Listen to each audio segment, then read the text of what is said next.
Directed by John Fawcett, who also co-wrote it with Karen Walton, Ginger Snaps is a werewolf horror that focuses on two sisters. Bridget, played by Emily Perkins, and Ginger Fitzgerald, played by Catherine Isabel, are two teenage girls fascinated with death. They dress in dark clothing, are at odds with the popular kids at school, and like to stage gruesome deaths for photographs. The girls are the living embodiment of a stereotypical goth without the obsession with the cure of Sisters of Mercy. The girls live in a small town of Bailey Downs where a rash of animal killings has been occurring. The thing responsible? A werewolf.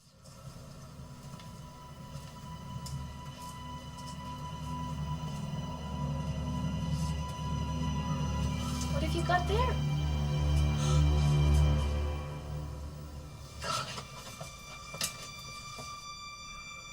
Baxter?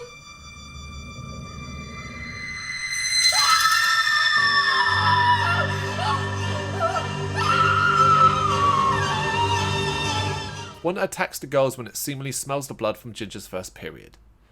Ginger is bitten by the werewolf, but Bridget rescues her. The pair flee, pursued by it, but it is killed by a speeding van of Sam Miller, played by Chris Lemche. The girls run back home and decide to keep the incident quiet as Ginger's wound begins to heal quickly.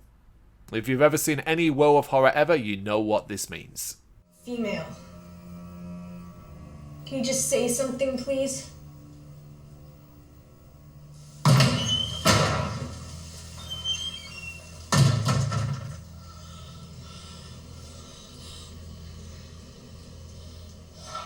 Whoa. Whoa, that's it? Whoa. I can't have a hairy chest, B. That's fucked. Ginger begins to change, subtle at first as she becomes more confident and aggressive. She becomes more promiscuous and begins to clash with her sister. Bridget sees these changes and is worried, even more so when the changes become more physical. Hair growing out of her wound, sprouting a tail, teeth sharpening, all things to be very concerned about. She becomes convinced that Ginger is becoming a werewolf and seeks out Sam, who doesn't exactly take much convincing regarding the existence of the fabled creatures. Together they devise a plan to save Ginger, but they'll need to act quick, as Ginger's transformation is becoming more and more obvious and aggression is increasing to the point of murder.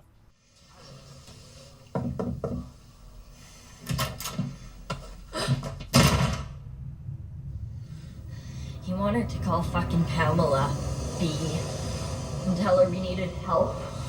So I stopped him. You remember how I did not betray you. I didn't betray you. Well, you locked me up. You need to get this fixed. Ginger Snaps is a great movie. It is dark humour, gory visuals, classy acting and practical effects, something that really pleases the horror fan in me.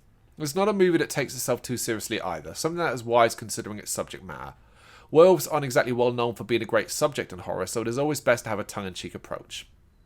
The stars of the movie are the two girls, and Emily Perkins and Catherine Isabel play their roles well and have great chemistry, the latter with some real gusto as she begins to transform.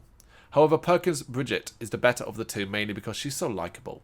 She'll do anything to save her sister, and the pain that is etched across her face as things get darker and darker is impressive.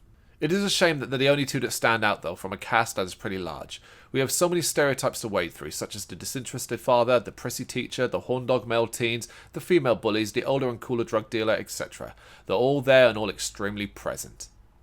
The other obvious flaw is the poor handling of lycanthropy, being used as a puberty metaphor. It's just not subtle enough, and Ginger might as well be walking around with a sign over her head saying puberty equals changing bodies. Get it? Do you think it's cramps? Give it a rest for 2 seconds. Oh. Pam, we're eating.